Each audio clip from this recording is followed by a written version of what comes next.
way, and then my right side will be. So here's the Don side. And my jokes probably won't be any better than Don's, although I like Don's. Oh, they couldn't be any worse. Thank you very much. Okay, do you guys know why the Witches, team, lost the ball game? The bats flew away. Just say. You can take that back now. Okay, why couldn't the leopard play hide and seek? This one's for Emma. You was spotted. Yes, always spotted, you're right. Okay, what starts with an E, what word starts with an E and ends with an E and has only one letter in it? No, guess again, I. no? What? You, W. Envelope. Ah. E at the beginning, E at the end, and all the letters in it. Oh. You went too complicated on us. I don't think we can think that deep. Okay, I'll get light again. I like this one. Spotted. A thief stuck a pistol in a man's side and said, "Give me your money." The gentleman was shocked by the sudden attack, and he said, "You cannot do this. I am your congressman." And the thief then replied, "Well, then give me my money." Oh, that's pretty good. What happens to a frog's car when it breaks down? Crooks. That's a good That's a good one. That's better than what's here. It says it gets towed away. Oh, that's good. Oh, yeah, that one. That's a crook. My friend thinks he is real smart. He told me an onion is the only food that makes you cry. So I threw a coconut at him. Oh, that's funny. That's great. A child asked his father, "How are people born?" So the father said, "Adam and Eve made babies, then their babies became adults and made babies, and so on." The child then went to his mother and asked her the same question. She told him, "We were monkeys and then we evolved to become like we are now." The child ran back to his father and said, "You lied to me." He said, "No, your mom was just talking about her side of the family." Last one. Last one. Last one. I went down the street to a 24-hour grocery store. When I got there, the guy was locking the front door. So I said, "Hey, the sign says you're open 24 hours. 24 hours. The guy said, "Yes, but not in a row." Thank you very much. Thank you. Sitting ovation. Do we have any birthdays or anniversaries, by the way? No birthdays, no anniversaries? That's the anniversary. Oh, whose birthday? Yours? Oh, happy birthday. My sister's is in August. You got hers? You got an Robert. Oh, he's in August. I need to, cause that's the man, it's John coming up. It's an anniversary. Belle Sister and Fine Collector. Our place. And I'm Italian. President. And And the secretary, president and secretary. I'm not president today, I'm just the secretary and. Who's president? I don't know. Who's gonna be president? They said Sharon's here. Yeah. That's okay. She's here, I she told can John tell us I what would. it's on. She'll be here later. Oh, okay. I mean, I'm asking. Or no more. Where's Yes, Sharon? I don't know. Oh, Betsy, you might wind up being president. I'm beginning to think that. Hello? Hey, Betsy. Let's see if we can get somebody to maybe do the, that's what I need. It's much better now. That would help you I too. just couldn't find the president. Like it too. Do you want me to read it for you or tell you? Okay. So, if you will you lead us in prayer, please? Like you saying, for me to I jumped up and she took off. There we go. Yeah. All right. Dear Lord, thank you for allowing us the opportunity to be here together and join in fellowship again. Thank you for the service that we're allowed to provide for our community and internationally for the people of the world and all the different missions that we have. Please provide us with the strength to move forward and help others in the future, and also give us the gift of health and strength to be able to do such things. Dear Lord, please look out for all the individuals who are serving us in our military and all the public first responders that are out there risking their lives to help others across our country. Thank you for providing whatever you can for the folks that are less fortunate than we are, because we know that we are gifted in the lives we have. In your name we pray. Amen. Amen. Please face the flag. I pledge allegiance to the flag of the United States of America and to the republic for which it stands, one nation under God, indivisible, with liberty and justice for all. And Robert, you want to lead us? Good, Gil's Bill. got it. We're gonna sing. Really? Yay. No, I thought you were singing. Didn't you tell me you were in a band? My country 'tis of thee, sweet land of liberty, of thee I sing. Sing. Land where my fathers died, land of thy pilgrims pride, from every mountainside, let freedom ring. All right.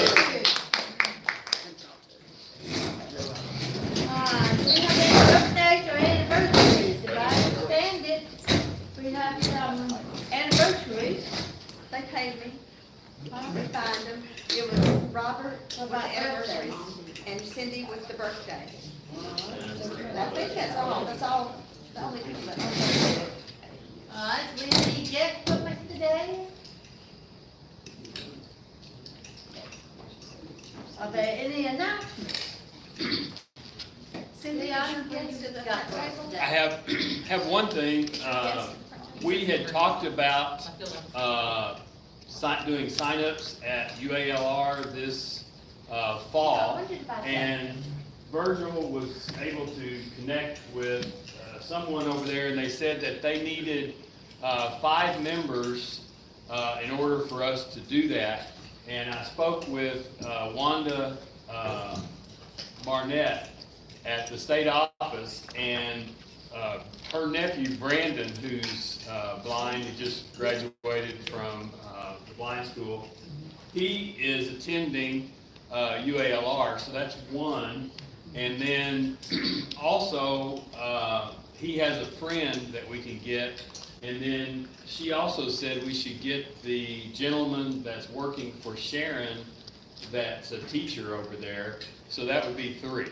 So we just need 2 more students, and then we can do it. If we can't do it, Is it this week or next week?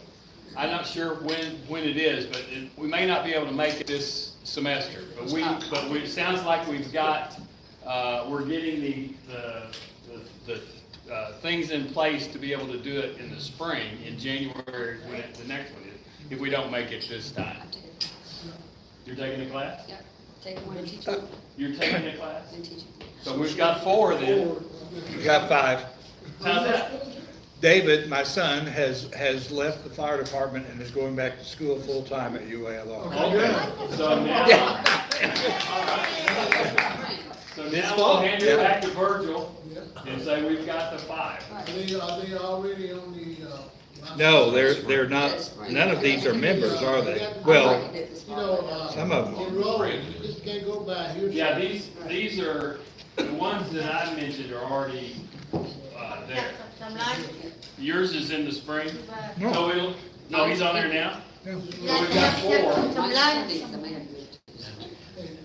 Give me She the has a name, guest. She Okay, give me the name, I will. and go with it, and, wouldn't mind having somebody to work with me. Robert, Robert, Robert's gonna work with you. okay, we can work together then.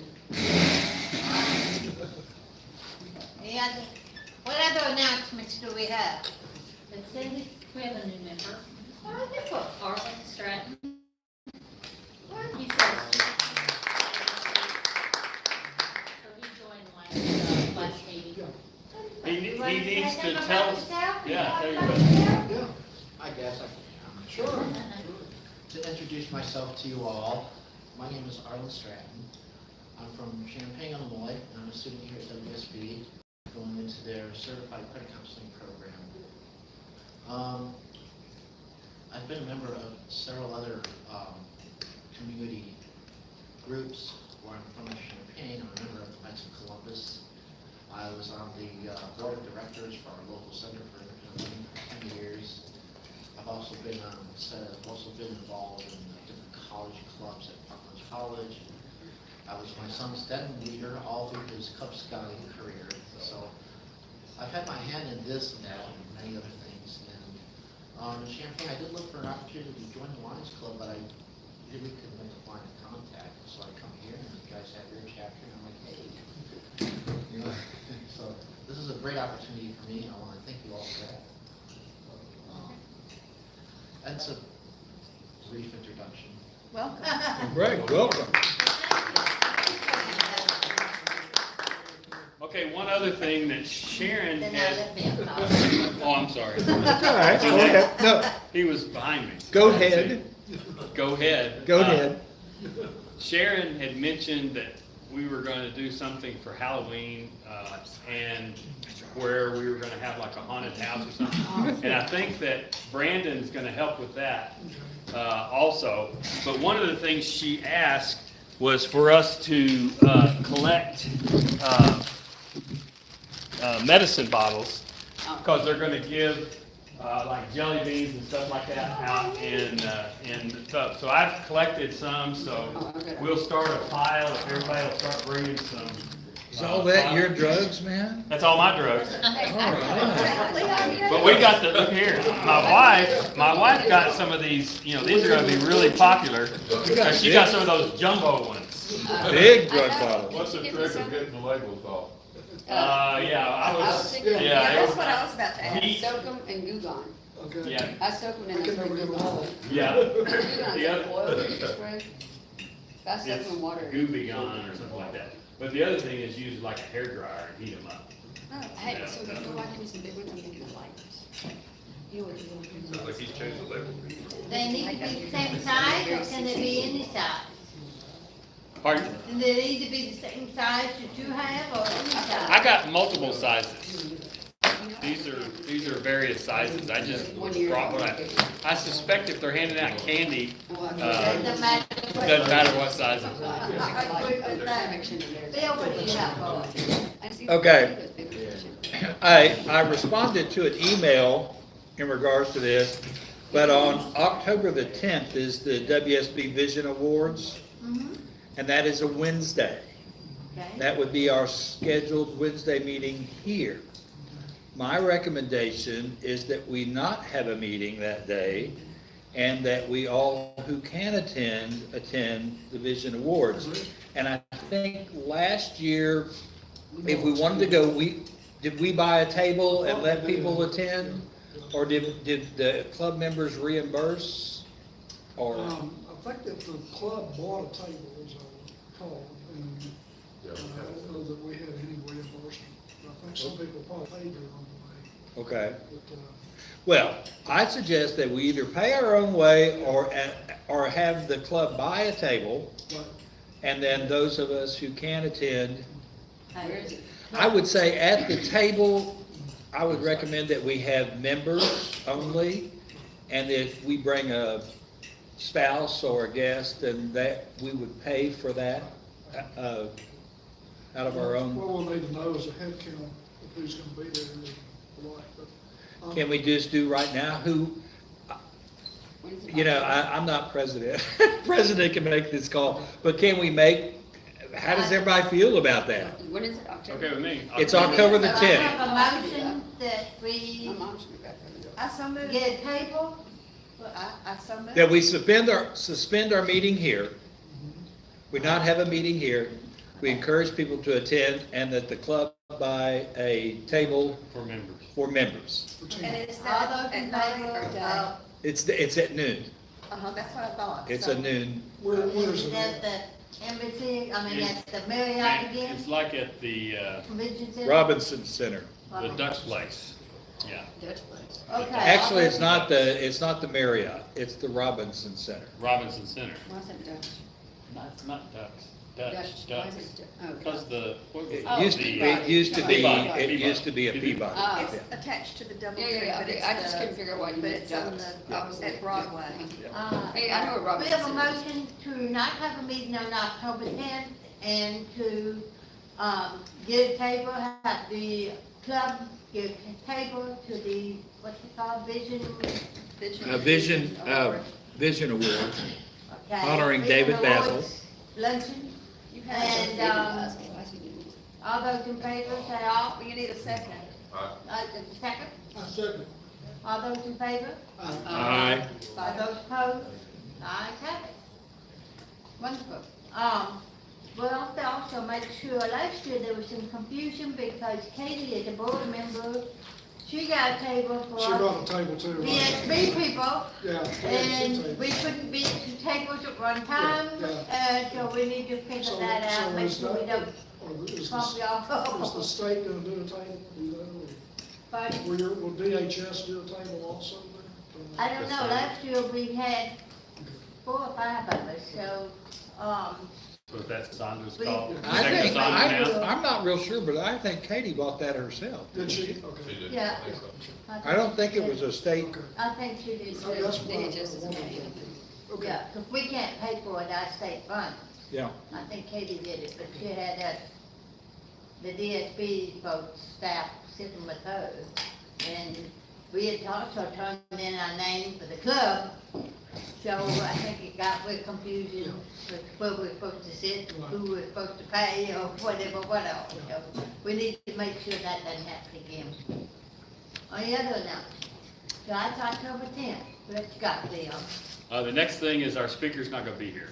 So he's under the weather and just found out, so we're gonna have to come up with some alternative. So we'll get, I we'll need an get, alternative. we'll I let, meant to uh, say at the we'll let beginning, Gil- I got an we'll let alternative. Gil, talk. I was alternative, yeah. Leon karaoke. Oh, there. Karaoke. I meant to tell you, when we got up here, that, those of us from DSB, we're gonna have to leave at 12:30 anyway, so. Okay, so maybe we'll call the meeting at 12:30, so we can do club business. She's got a program. She's got a program. Yeah, I'm a historian. She's a historian, she's gonna fill in. Okay. All right, we'll, you can introduce her. What, right now? I don't know, do you have a It has to do business? with Arkansas, right? Well- It has to do with Arkansas? Bill, Before you get up to speak, let her, you, next meeting is our program will be, the Arkansas Alliance iBank and Lab report, and the executive director, Jeff Brown, will be our guest speaker, and we'll also do a check presentation to him, a donation from our club. So, should be good. I mean, the iBank and Lab is doing a lot of great things. They really got a project, they're working on this dry eye issue, and so I think you all will enjoy it, and so let's have guests and members turn out next meeting. Bill, tell them a little bit of history. A lot of people don't know the history of that. Well, our club actually founded the Arkansas Lions iBank and Lab back in 81 or 82. Yeah, yeah. So we, at that time, there was another iBank in the state that was run by Lions, but it really wasn't doing anything. And It wasn't certified. it wasn't certified. There was a lot of division amongst the Lions back in the day. But we actually formed the Arkansas Lions iBank and Lab, associated with UAMS and now the Jones Eye Institute, and it is a fully certified physician-directed iBank and Lab that's just does wonderful things. And I actually serve on the board, representing Founders Club, and am actually secretary of that board, so. I'm sorry to say Cassandra and I will be in Washington DC, so put with it, so you'll have to stem it. We will, we'll do that. Do we have any other now? What was the deal with UALR, Leon? Virgil, what are you guys doing there? So we're looking to start a club there, a student club that would be either their own club or a branch of our club.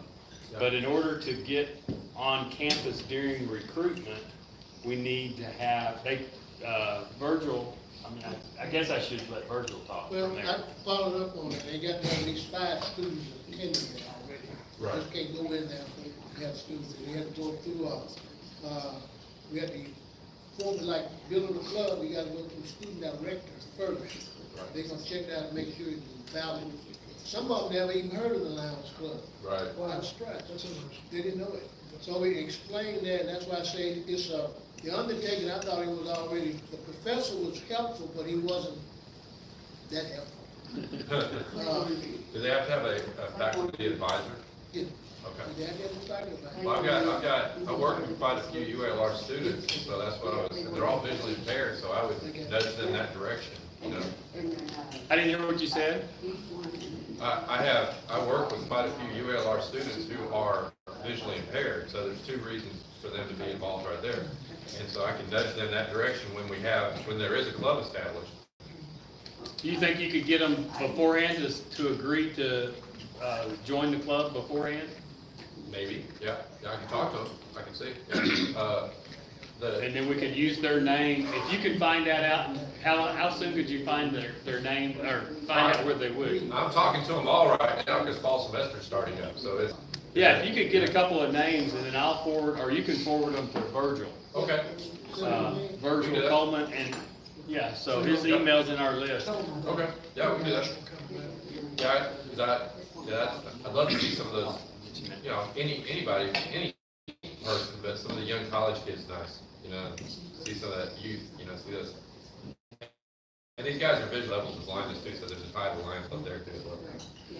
Well, I also spoke with the global membership team lead for the district, and that's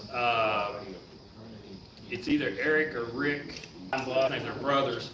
They both work for Simmons. One of Edwards, I don't remember which one of the 2 that's in charge of that. They're willing to come during that registration as well.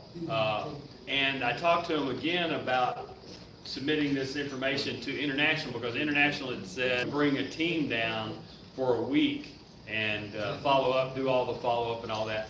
But talking to one time frame, but if we do, actually if we get 10 is all we need to have a branch, right? Or if they're just members of our club, then we could do it with 5, right? Yep. So I think initially, because we've looked at this before, I think the best deal is to start out as a branch.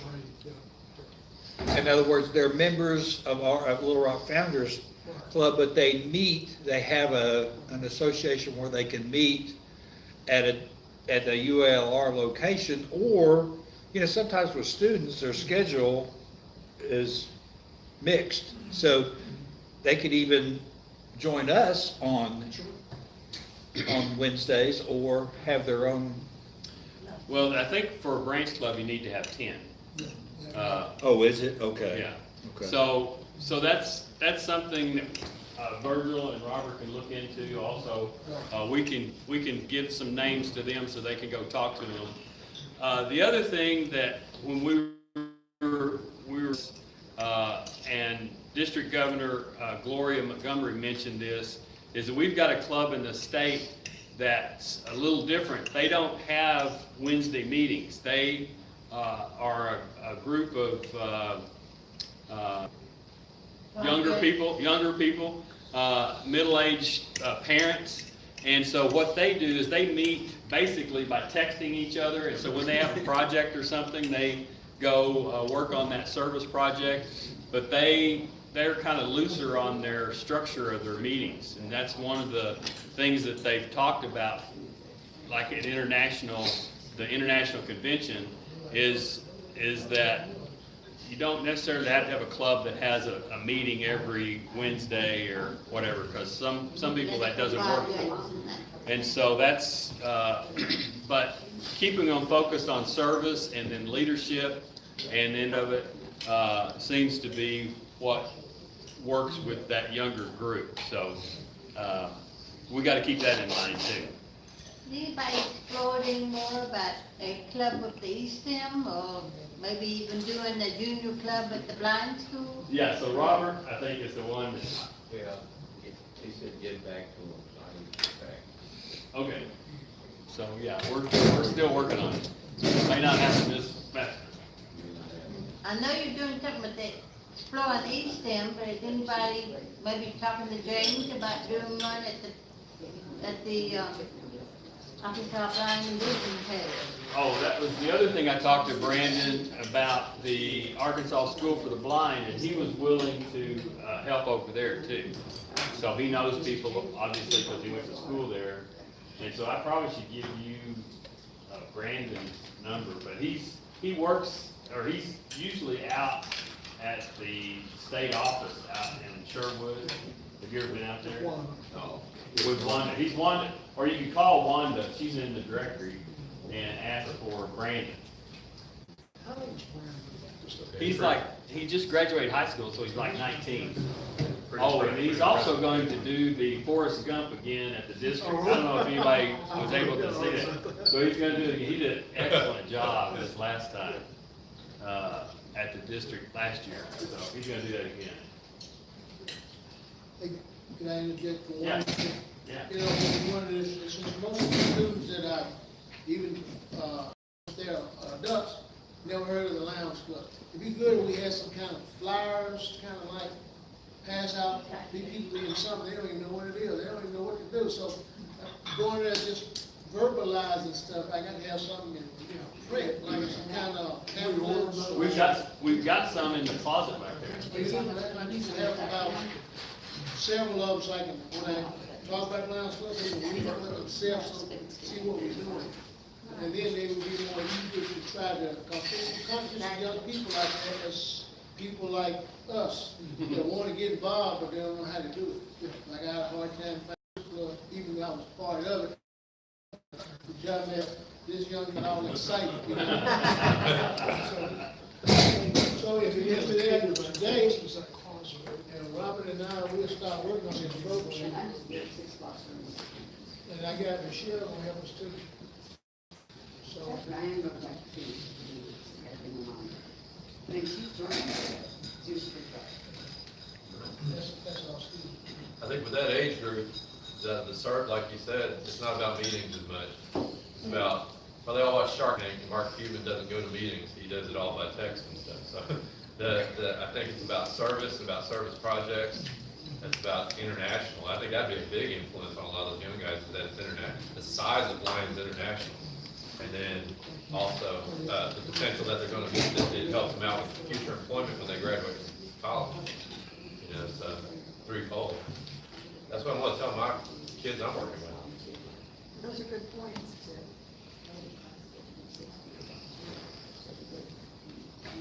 I think that's wonderful discussion. Looking forward to seeing more development on the club.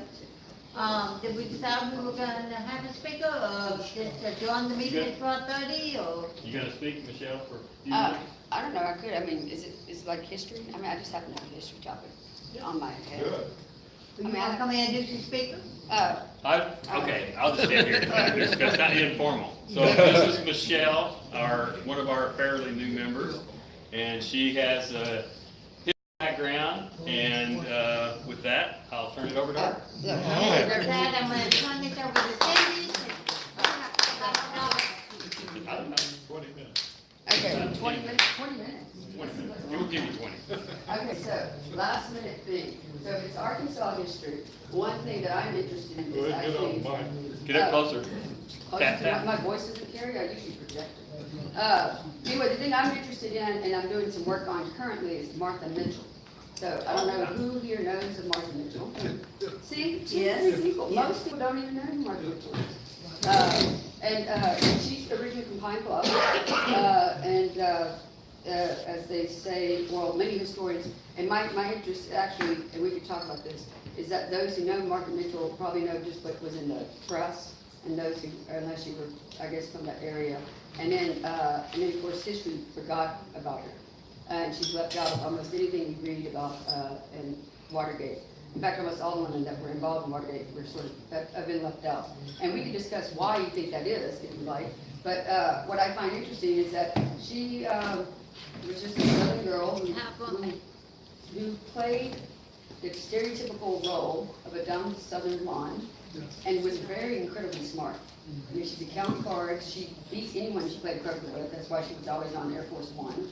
She was the only woman that was allowed at that time because she could play cards, which gave her a very good view of what was going on. During this time, she would write back to people in Pine Bluff about how shocked she was, and how corrupt Washington was. And of course, at this time, people really believed in the government. They thought that they would never do such, horrendous acts as trying to usurp the democratic process, but it actually occurred. And if it wasn't for Martha Mitchell, who then, with the help of Helen Thomas, and then some other female, which then they were called lady press, they weren't actual journalists, they were there to cover lunch, tea, and so, and actually most women, you were just there to you gave a speech, if your husband couldn't make it, you had tea, you had lunch. By the time it was 12 o'clock, you were pretty much drunk because everything had a cocktail in it. And you had no purpose, so what is there to do but to drink? I'm just saying, it makes sense to me that you drink. But she helped with the ladies' press who wanted to become journalists. And they were the ones that started to report what was going on. And if it wasn't for them, no one would have ever realized what was going on with Watergate, or that it was an actual burglary. It wasn't like they think Nixon described it as a spoon for kids getting out of hand. And my favorite thing that's interesting, it's a small tidbit fact, is that when she died, she unfortunately died, I think, in '76, of a very rare multiple myeloma, which she did think that Nixon gave to her, which, I don't know, she worked at Pine Bluff Arsenal, so that could have been it as well. It was saying lots of chemicals. But when she died, I think Nixon did the Frost interviews. And his most memorable part, which I think to me is fascinating, is you have the only president that's ever resigned, and they're finished 15 minutes early. So he has 15 minutes to say anything he wants. And he literally could have said, I mean, he could have did a whole lot, like, mea culpa or something. But instead, he takes his 15 minutes and he lays the entire blame of Watergate on Martha Mitchell. And so for that moment, I mean, people remember it. And then, of course, he claimed that he kept calling her daughter by the middle name, Martha Jr. She's somewhere in D.C. Her husband also, her son from the first marriage also lives in Virginia, Alexandria, Virginia. And during all that, for that 15 minutes, he went on this huge, basically maligning Martha, that it's all her fault, because Mitchell couldn't keep up with everything, because he was worried that she was going to kill herself, yada yada. Which I think is interesting. Out of what 800 hours it takes, there's never one where she's threatening to kill herself. But and so in that few minutes, she had passed away. So he did this right after she died. And Pine Bluff was trying to. There were some people who wanted to honor Martha Mitchell. So they decided to put a bronze bust. This is what I find interesting. And so actually Paul Greenberg, who just retired from the editor here, was in charge, he's been in charge. And so they, right after that, they put out a public press release saying anybody who wants to donate. And so it was $10,000. It was raised, the money was raised in 17 months, all based on $1, 50 cents to $1 donations. So think about that. So to me, you have something that's aired on PBS that everyone sees, and then they see what occurs, which I think hit a bigger, probably rang more true with most women at that time, what happens. And then you get over 10,000 donations to erect a tiny little bus, which most people don't even know that it's there, in front of the library in Pine Bluff. And other than a few people, most people don't know about her because she is neglected from history. And that's a whole other issue. One, she's a woman. Two, most of the stuff she was written about her were in female magazines, which is not considered academic. I had a huge argument with Yale about that. So it's not, most people don't consider that type of writing, even though it is history and it's popular culture. A lot of academia people don't find that as historic as I think it is, or the importance of it. If you could use a market today, I believe, that'd be great. Today. I don't know, so is that 20 minutes? Is that good? Sure. That's the question. Yeah. Where was she educated? Did she go to college? Well, she went to college, and I don't know if I know a lot about this. She went to college, she started off at U of A in Fayetteville. She left and then went and got her teaching degree somewhere in Florida. Actually, her grandparents' house, which might be for sale, Mr. Talbot owns it in Pine Bluff. It's pretty cool. Although she lived around the corner, it burned. I think her stepdaughter, is it stepdaughter when you're not married? I don't know, stepdaughter came. Anyway, this is how I found out about these. See, anyway, there's like 114 boxes they had not opened. But it just got shipped to the, I'd say last year, to the Nixon Library in California. She had 114 boxes that were surreptitiously obtained right after she died, because they weren't quite divorced yet, so John Mitchell used his influence to, because the rumor has it that she was recording things and making her book.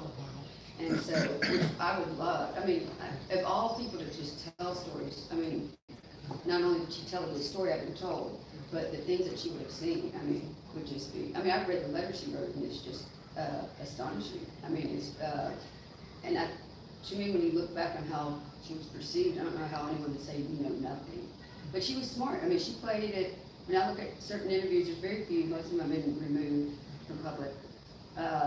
She would, you know, when they asked her right before, I think they were doing the Watergate hearing, she's like, I don't know anything. Because she gave her husband an ultimatum. You can either go with Nixon or you can go with me. Because she drew a line at some point that this was too much. And of course, he chose Nixon. And she waited, you know, to see where the cards were going to fall. And I'd say about a year before, I think she was on a show, she was on a show tomorrow, and then something with, I could see his name now. You know, she spelled out exactly who was going to fall, how it was going to fall, and who would take the route for it. And, which I think was quite telling for someone who, you know, repeatedly know nothing of the situation. A couple of things about Martha Mitchell. Number one, the 4-lane highway that goes through Pine Bluff was known as Martha Mitchell Highway. Martha Mitchell, yeah, Martha Mitchell Expressway, but it had 15 million stoplights on it. Well, yeah, it still is. It's still there. And then Yeah, it still is there, but now they've got the bypass. Right, but Yeah. then the other side going this way from, I forgot the name of the guy's name, but he was also a civil rights leader at desegregation of Pine Bluff schools. So it kind of, like most things, when people don't want to name things after people who caused change, it has several different names. So it used to be Highway 65 or whatever, and it was Martha Mitchell's. I'd like to mention is that she was quite connected in Washington DC society. Oh, yeah. And wasn't she known as the hostess with the mostest? Well, I mean. Am I misremembering? No, well, she was in the blue book, which means you had to be of blue blood. Some interesting things, being from Pine Bluff meant you had a higher social register than if you were from Arkansas, Little Rock, or anywhere else. Because most of the people from Pine Bluff came from the Carolinas and Georgia. And she would often claim, and she had all the paperwork to be in the upper echelons of the New York Upstate Society, as well as the Blue Book, the Daughters of Revolution, all these things. So she had the pedigree. Mm-hmm. And the other thing I think is interesting is that her grandmother taught allocution, and her mother taught, Southern civil manners or something, which I also find quite interesting, because she used a lot of the Southern things that women had to do to obtain some type of control. I mean, most famously is the passing out thing, or, you know, like Scarlett O'Hara was always dropping, I mean, because you have to have control. What can you have control of? If you don't know nothing, you have no power. You have power of yourself. So she used a lot of the same things that were taught as manners and proper manners. But then one day she would get mad when they called her Laura Lee because Laura Lie is a little girl from Little Rock, and she found that to be beneath her because she's from Pine Bluff. And those who don't know, that's from Gentlemen Who Prefer Blondes. There's a song called Rich Little Girls from Little Rock, and that was Laura Lee. I just thought that was interesting too. We can talk about popular culture all day. But what else would you like? I find a lot of it fascinating. I mean, the biography that was published, she had a falling out with Linzella McClendon, who's still alive and won't speak to me. I'd say the last 4 or 5 chapters of the book are totally false. I've had it corroborated by several people at the time, Helen Thomas when she was alive, some other writers, Fred Ward, who's considered like the father of Watergate historical print, and because they had a falling out at that time, so there's no way that the entire ending of the book could have occurred. Because she wasn't, Martha, in some ways, to me, acted very also Sicilian, because once she cut you out, you were out. There was no going back. And,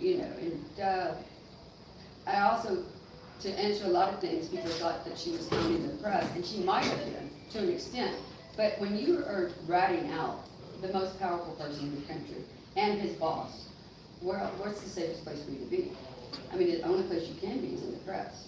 So you have to find that spotlight. She would often tell people, if you don't see me, if you don't hear from me, call the newspaper, because something has happened. And it was later, actually, Stephen King, who is now a congressman and actually now an ambassador, I think, to Iceland, was the guy who originally kidnapped her and forced her against her will and medicated her and put her in a psychiatric hospital in California the morning of the break-in, which was in '72, I believe.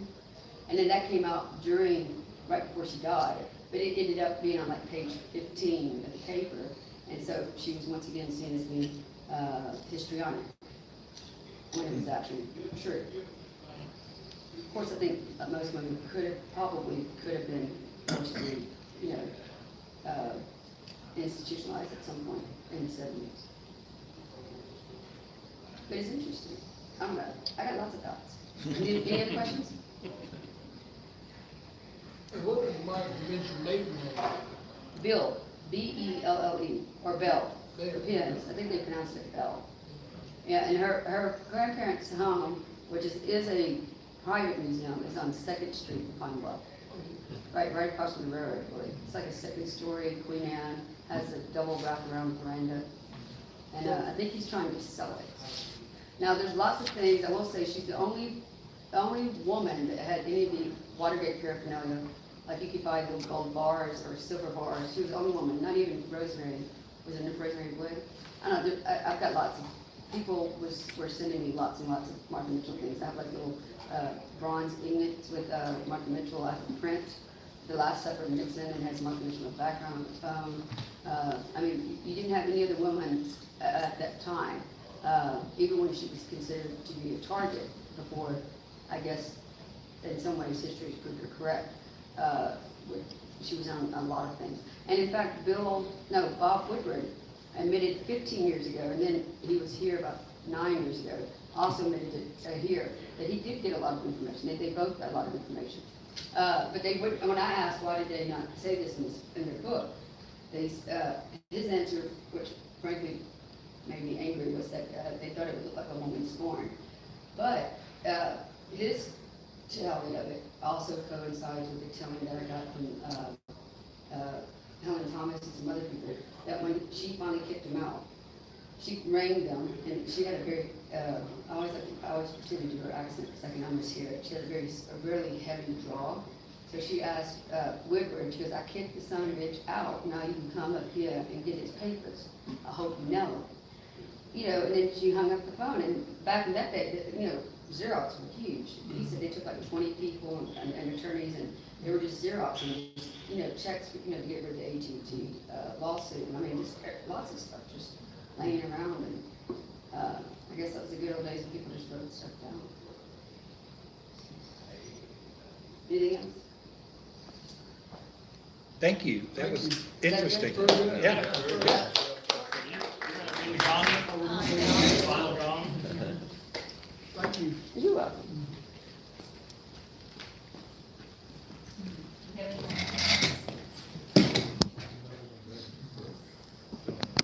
I can do some. Staying. The Belle. Does anybody have, Who else want to hear? does anybody have any other business? No? Is that it? That's it.